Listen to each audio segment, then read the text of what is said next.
So should you see our Harry Moore walking on a Christmas night, don't you fear and run and hide. He has no dynamite. For in his heart is only love for all the human race. And all he wants is for each of us to have our rightful place. On April 5th in Crown Heights, they called the police. The suspect was a black man. 10 shots broke the peace. No firearm was found on Shahid Vassell, but on the street he was left to die. Only a metal pipe was in his hand. The people screamed, "Why? Why? Why?" So should you see a stranger walking on a Brooklyn street, recognize the humanity of the one you are about to meet. Fear acts like a distorting filter that changes our perception. In states of fear, we judge the world wrongly, and then we say that it deceived us. As Karma said so beautifully during the children's moment, when we open up our heart, we recognize our shared, flawed, but beautiful humanity, and connection flows from there. This is not an easy path, but it starts when we really get to know each other. Jesus turned strangers into neighbors by having folks break bread together.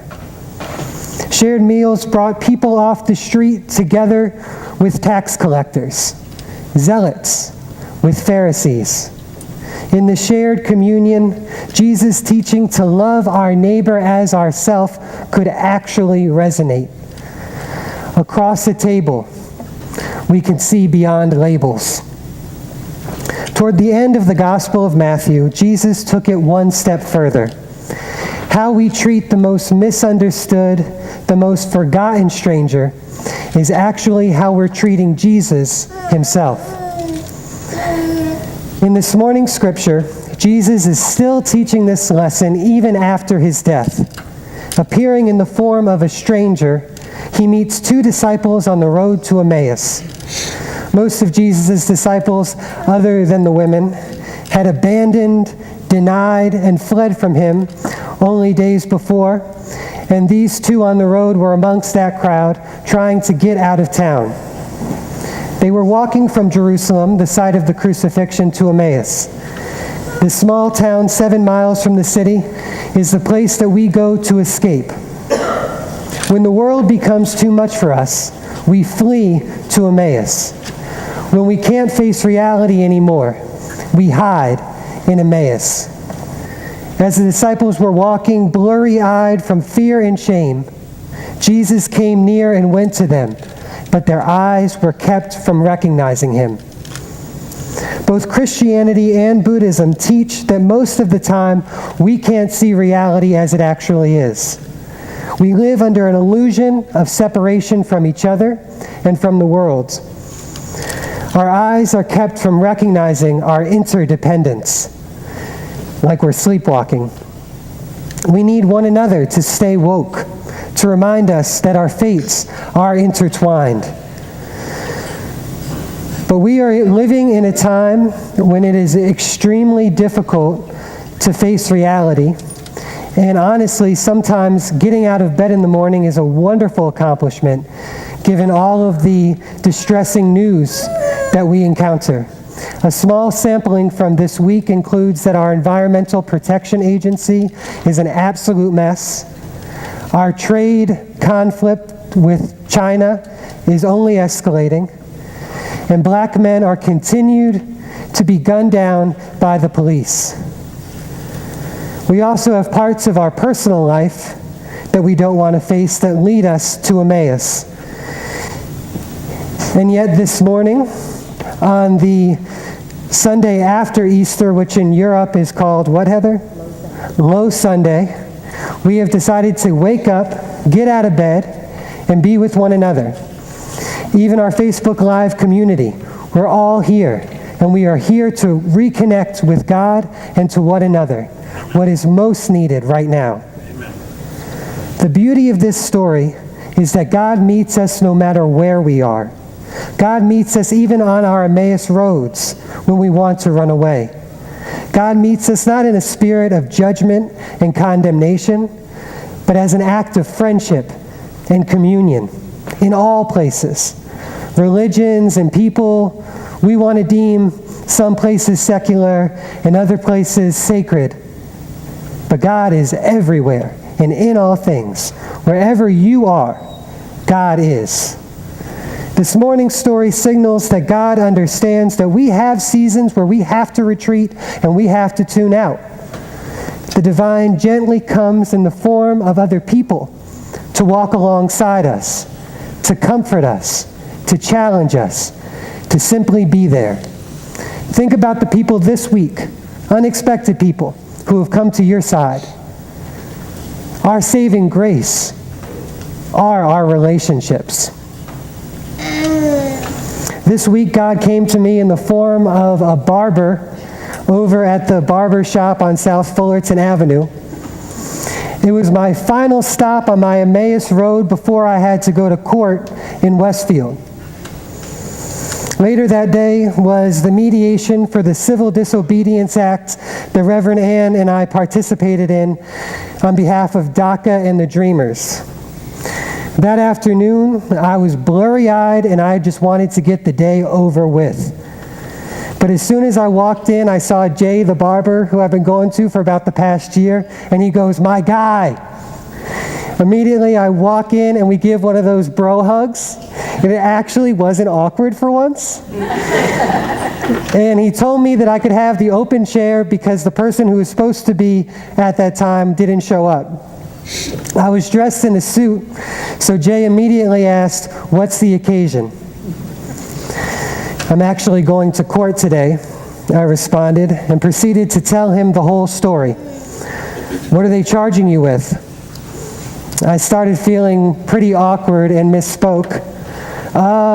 We're trying to get it down to a misdemeanor."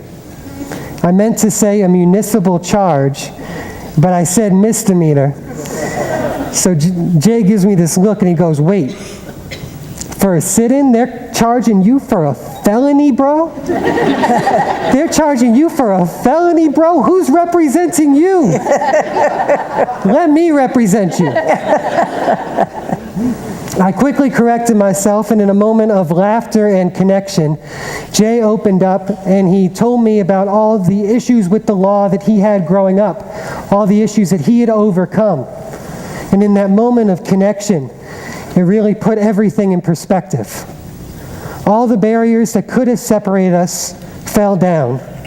Not even my blurry-eyed, disengaged manner when I first walked in could prevent the grace of our common humanity from emerging in that moment.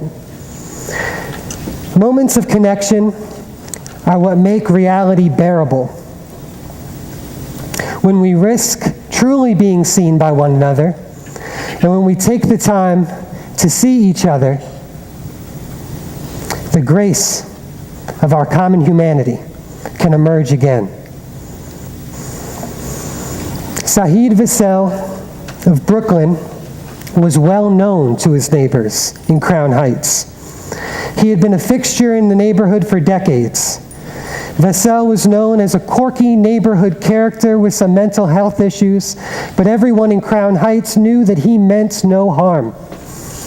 Andre Wilson, who knew Vassell for 20 years, said, "All he did was just walk around the neighborhood. He spoke to himself. Usually he had an orange Bible or a rosary in his hand. He never had a problem with anyone." Everyone seemed to know Vassell, except the people who called the police that day and the police who took his life. He was murdered on the 50th anniversary of Dr. Martin Luther King's death. As children of God continue to make war on one another, let us be reminded of the words that Dr. King spoke in 1967 to Ebenezer Baptist Church. We all must live together as siblings, or we will all perish together as fools. We are tied together in a single garment of destiny, caught in an inescapable network of mutuality. And whatever affects one directly affects all indirectly. For some strange reason, I can never be what I ought to be until you are who you ought to be. This is the way God's universe is made. This is the way that all things are structured. What is most striking about Dr. King's words is not that he is saying anything new, but he is reminding us of something that we've all already known, but we may have forgotten. It is as if we had always known this truth of our mutual belonging at some deep level. So when we hear Dr. King's words, we immediately respond, aha, yes, I already knew this. When we are reminded of our inescapable network of mutuality, we can wake up and see our neighbor as ourselves. If we look deep enough, Jesus is in Shahid Vesel too. On the road to Emmaus, Jesus articulated the scriptures to the disciples and reminded them of what they had been taught before. After they had broken bread together, the disciples' blurry eyes were opened, and they recognized that Jesus had been traveling with them all along. Just as they woke up, Jesus disappeared.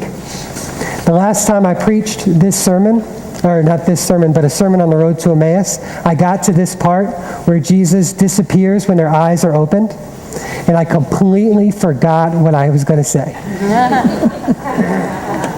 But when I revisited the scripture, and it was brought back to that moment, I realized that when Jesus disappeared, it was as if he was saying to the disciples, now it is your time. Now it is your time to be the light. The last 3 verses of this morning's scripture read, they said to each other, were not our hearts burning within us while he was talking to us on the road, while he was opening the scriptures to us? That same hour they got up and returned to Jerusalem. They found the 11 and their companions gathered there. They were saying, the Lord has risen indeed, and he has appeared to Simon. Then they were told what happened on the road and how he had been made known to them in the breaking of the bread. These resurrection experiences were how the early church was born. Even under the brutal force of Rome, the first Christians were so filled with Jesus' presence and awakened from the illusion of separation that they could no longer keep the truth to themselves. Truth could never die, even if Jesus' body did. The disciples made sure of it. They were a light that quickly set the Mediterranean and all of North Africa ablaze. Jesus' risen presence was proclaimed everywhere. Many have lifted up the light after the first disciples, passing on a shared dream through the generations. In the depths of our very being, we belong to one another. In the depths of our very being, we all belong to God.